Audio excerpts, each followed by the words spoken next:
విఘ్నేశ్వరుడు అంటే విఘ్నాలను తొలగించేవాడు అని అర్థం. అందుకే హిందువులంతా ఏ పని ప్రారంభించినా ఎటువంటి ఆటంకాలు కలగకుండా ఉండాలని ఆ గణేశుడికే తొలి పూజ చేస్తుంటారు. ఏకదంతుడికి నిత్య పూజలు చేసేందుకు భక్తులు తమ ఇంట్లో వినాయక ప్రతిమలను ప్రతిష్ఠించుకుంటారు. అయితే ఇంట్లో ప్రతిష్ఠించే వినాయకుడి తొండం ఎటువైపు ఉండాలనే విషయం చాలా మందికి తెలియదు. తొండం ఎడమవైపున ఉన్నది తీసుకోవాలా లేదా కుడివైపున ఉన్నది తీసుకోవాలా అనే దానిపై చాలా సందేహాలు కలుగుతూ ఉంటాయి. మరి వాస్తుశాస్త్రం ప్రకారం ఇంట్లో ఉంచే ప్రతిమ తొండం ఎటువైపు ఉండాలో ఇప్పుడు తెలుసుకుందాం. వినాయక చవితి ఈ ఏడాది సెప్టెంబర్ 7వ తేదీ శనివారం నాడు వచ్చింది. అయితే ఈ విశిష్టమైన పండుగ రోజు అందరూ గణేశుని ఇంటికి తీసుకొచ్చి పూజలు చేస్తారు. మరి ఇంటికి తీసుకొచ్చే వినాయకుడి తొండం దిశ కూడా చాలా ముఖ్యమైనది. గణపతి విగ్రహానికి కొన్ని వాస్తు నియమాలు ఉంటాయి. ప్రధానంగా గణేశుడి తొండం సరైన దిశలో ఉండటానికి ఇది అవసరమని పండితులు చెబుతారు. గణపతి పూజ కోసం ఆయన విగ్రహాన్ని కొన్నప్పుడు చాలాసార్లు ఆయన తొండం దిశ ఎటువైపు ఉండాలి అని కూడా చాలామంది అనుకుంటూ ఉంటారు. వాస్తు ప్రకారం గణపతి ఎడమవైపు తొండం ఎక్కువ పవిత్రమైనదిగా పరిగణించబడుతుంది. మనం వాస్తు జ్యోతిష్యాన్ని విశ్వసిస్తే గణేశుడి వివిధ భాగాలు జీవితంలోని విభిన్న విషయాలను సూచిస్తాయి. ఉదాహరణకు పెద్ద ఏనుగు తల తెలివితేటలు, జ్ఞానం, జీవితంలోని సమస్యలను ఎదుర్కొనే శక్తిని సూచిస్తుంది.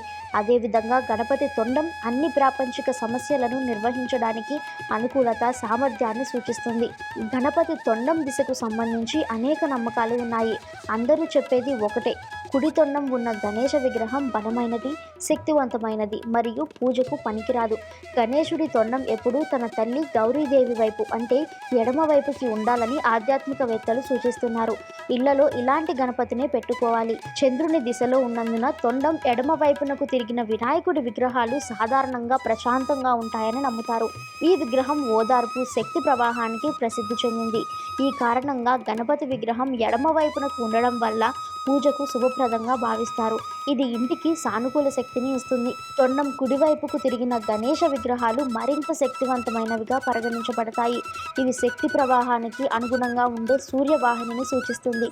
అందువల్ల తొండం కుడివైపునకు తిరిగి ఉన్న విగ్రహాలు ఇంట్లో పెట్టుకోవద్దని పండితులు చెబుతారు. కుడివైపుకు తిరిగిన గణపతి చాలా మొండిగా ఉంటాడు. అతని పూజలో చిన్న దోషాన్ని కూడా అంగీకరించడు.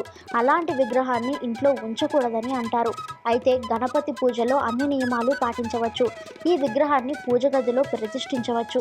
అటువంటి సిద్ధి వినాయక గణపతి విగ్రహం భక్తులకు విశేష ఫలితాలను ఇస్తుంది.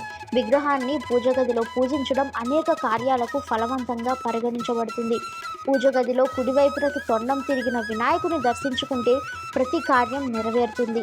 మీరు వాస్తును విశ్వసిస్తే మీరు ఇంటిలో తొండం ఎడమ వైపున ఉన్న గణపతి విగ్రహాన్ని మాత్రమే పూజించాలి. ఈ వీడియో కనుక మీకు నచ్చినట్లయితే లైక్ చేయండి, షేర్ చేయండి. మరిన్ని ఆధ్యాత్మిక విషయాల కోసం మా ఛానల్ను సబ్స్క్రైబ్ చేసుకోండి.